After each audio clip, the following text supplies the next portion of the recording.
Well, good afternoon.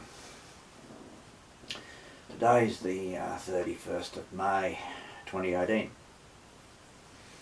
and I've heard some news one could describe as not unexpected, and that is that the Great Southern Railway, you know, those rip-off merchants on wheels, want to cut the overland train out between Melbourne and Adelaide. Or they want the Victorian and South Australian governments to pay up within a few months, or so the train will be lost.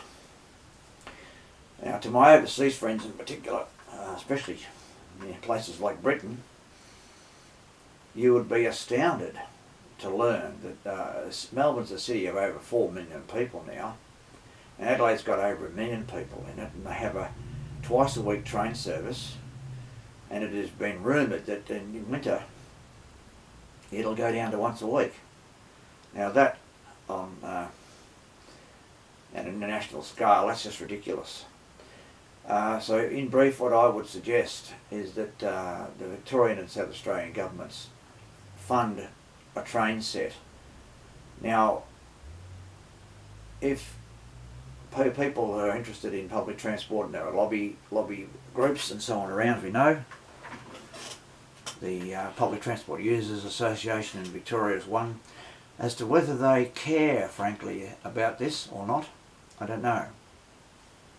They're mainly focused on urban trains, trams, buses type of situation. They're not really concerned about long distance trains, the same as Action for Public Transport in New South Wales is more concerned about urban systems and don't care too much about the long distance. But those who are individuals who would like to assist and start writing letters and passing on a couple of suggestions that I have, to be most appreciated, and that is this. I visualise a 7-car train, one car being just a baggage and guards compartment car, with 2 first class, real first class, they'd be with rail bed seating. Now, straight away some people scoff and carry on about that. It's not a sleeping car and sort of thing. I'm aware of all that. I've used them a couple of times in Queensland. I'll use them again in the coming months. The idea is you can put them on a rotating platform like you do with these rotating reclining seats, and have a full window for every row of seats. That's, by the way, how things are done in Queensland, and nobody gets the half window and then somebody else gets the full window as they do in New South Wales and most railway systems, actually, I guess most of the world. But in Japan, with the Shinkansens and that sort of thing, they have every row of seats gets a window. So I'd suggest that. So you'd have 2 first class rail bed type cars, even for daytime use. They'd have entertainment if you wish, and meals at your seat, and so forth. You get a guarantee of a seat by the window if you're a rail fan like myself or other friends that want that. And then you'd have couples using the other two plus the window. And then you'd have a snack bar lounge, full snack bar lounge with swivel chairs, couches, snack bar counter, and so on. Could be operated basically by one crew member.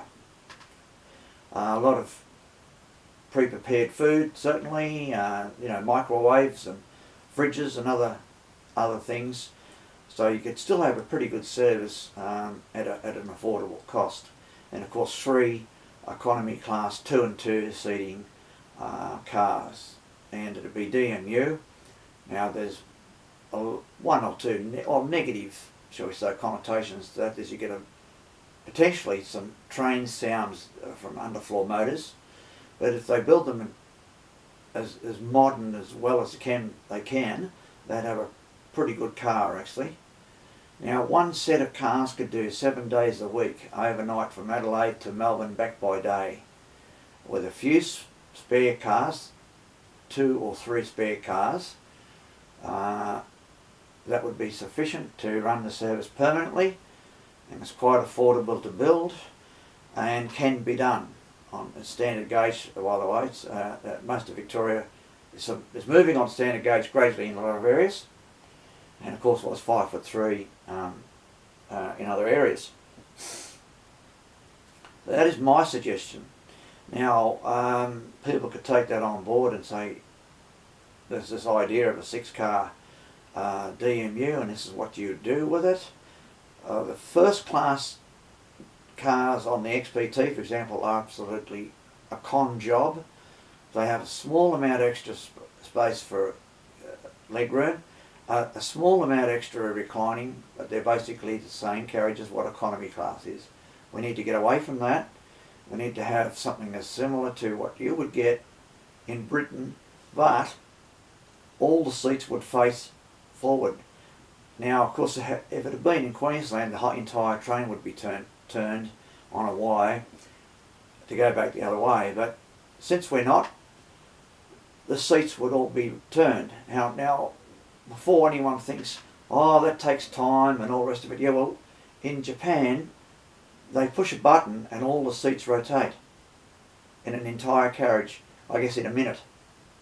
So you do that, you pick up the extraneous garbage, you know, you get and you do a quick clean up, and you can have a 4-hour turnaround without any problems whatsoever.